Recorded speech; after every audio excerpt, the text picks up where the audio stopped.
New satellite images have revealed more than 100 objects in the southern Indian Ocean that could be debris from a Malaysian jetliner missing for 18 days with 239 people on board, Malaysia's acting transport minister said on Wednesday.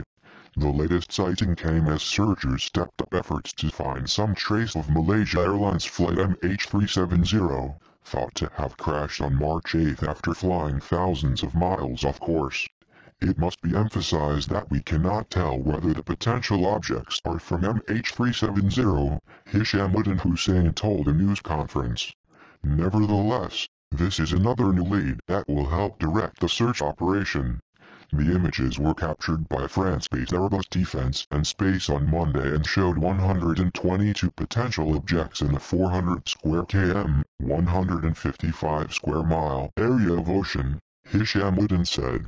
The objects varied in size from 1 meter to 23 meters, 75 feet in length, he said.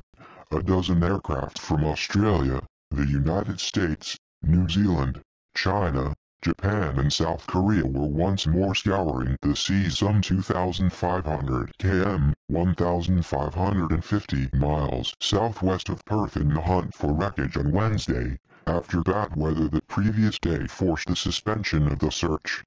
The crash zone is as close to nowhere as it's possible to be, but it's closer to Australia than anywhere else, Australian Prime Minister Tony Abbott said, before leading the country's parliament in a moment's silence. A considerable amount of debris has been sighted in the area where the flight was last recorded. Bad weather and inaccessibility has so far prevented any of it from being recovered, but we are confident that it will be.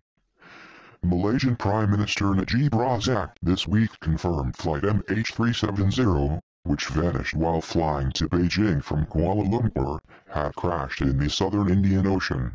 Citing satellite data analysis by British company Inmarsat, he said there was no doubt the Boeing 777 came down in one of the most remote places on Earth, an implicit admission that everyone on board had died. Recovery of wreckage could unlock clues about why and how the plane had diverted so far off course in one of aviation's most puzzling mysteries. Theories range from a hijacking to sabotage or a possible suicide by one of the pilots, but investigators have not ruled out technical problems. Australia, China and France have all released satellite images over the past week showing possible debris in the same general area as the latest sighting, but no confirmed wreckage has been located.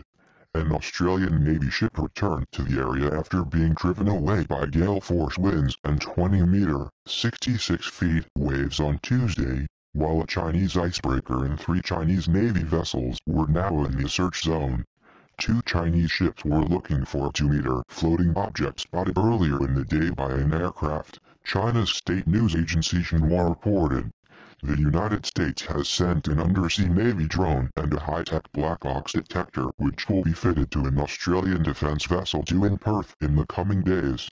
The so-called black boxes, the cockpit voice recorder and flight data recorder, record what happens during flight, but time is running out to pick up locator beacons that stop about a month after a crash due to limited battery life. Malaysia said on Tuesday that the U.S. towed pinger locator would not arrive in the search area until April 5, which would give it only a few days to find the black box before the beacon battery would be expected to run out.